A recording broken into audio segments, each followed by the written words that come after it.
Итак, мы в Милане.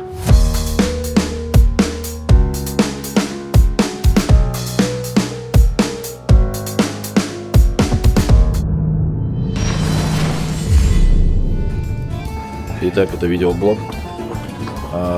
Я отправляюсь в Италию без Света, наконец-то. Ее не пропустили на паспортном контроле. Вот тогда. Ее все-таки отпустили. Была надежда. Серег, себе купи одну Феррари, либо Мазерати. Итак, мы в Милане.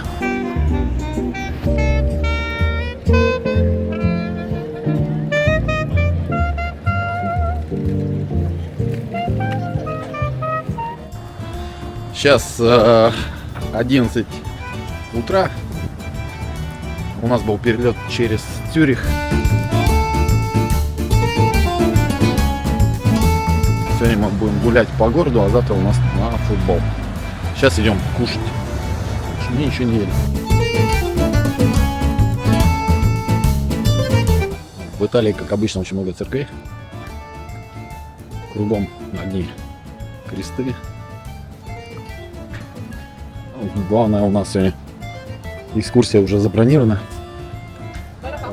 Первый раз мы в Питере, когда были, там была экскурсия 15-15. Нам посоветовали. Вот мы теперь в Милане взяли. Посмотрим, что тут будет. До улица модный приговор. По настойчивости Светланы мы решили сюда пройти. Она что-то, как обычно, хочет себе прикупить. Пипец, сколько народу, а? Всем что-то надо. Но это не точно. Вон Шанель, Джорджо Армани, Луи Виттон, Прада. 3 hours later.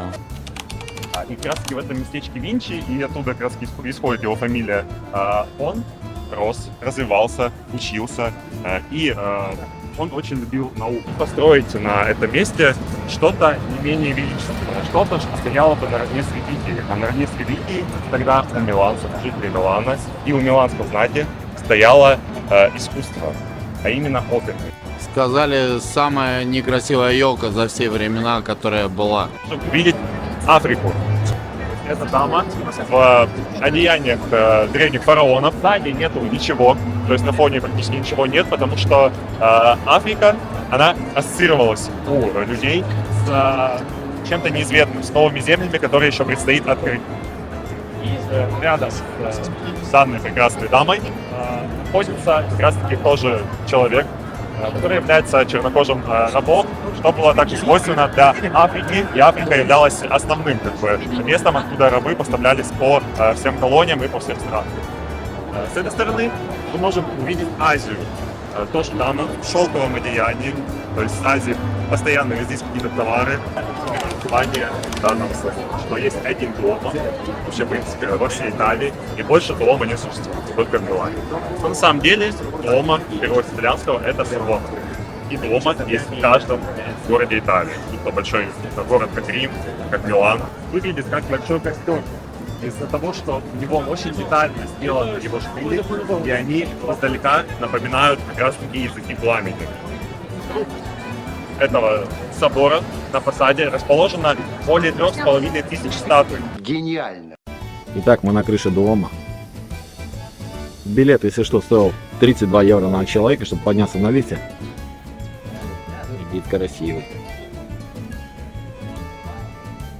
Кругом заборы, чтобы не сиганули. Раньше, видимо, можно было вниз ходить.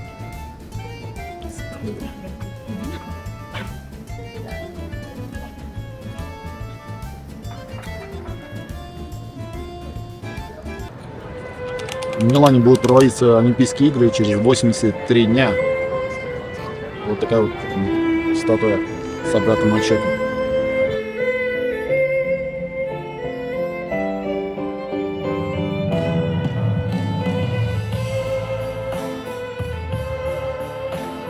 Была построена в Милане. Она известна тем, что она была построена по дизайну прототипов церкви, которая находилась в Иерусалиме. То есть миланцы, которые ходили крестовыми походами на гроб Господень они возвращались и рассказывали, как выглядит тот храм, в котором гроб Господень хранится. Смотрите, данная скульптура была установлена здесь в 2010 году после финансового кризиса, и она была установлена художником, скульптором, архитектором современным. Его зовут Маурицио Каталан. Очередь в Starbucks. Кофейку попить, блин.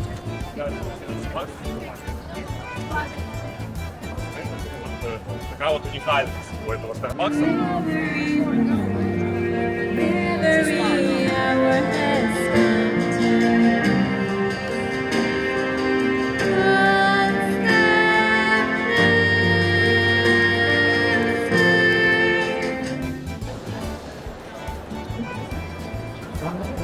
Так, уже 8 вечера по Италии. Тут уже подсветочка немножко другая. Народу поменьше.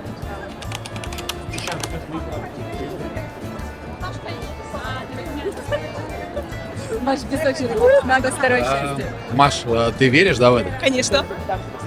Короче, легенда гласит, если 3 круга сделаешь, то ваша мечта будет. Желание. Желание, да.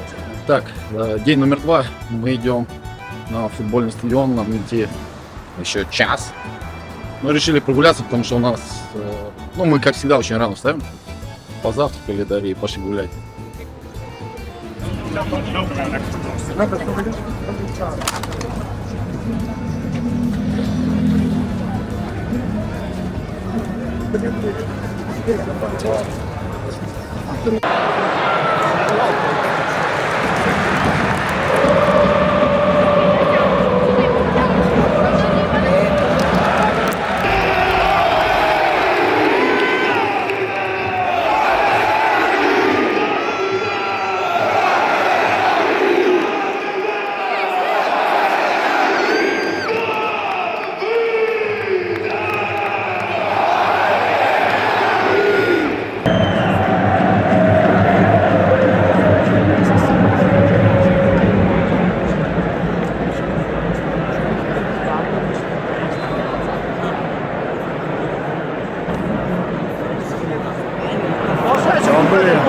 Не надо так. Ну что, игра была хороша, игра была 2 говна.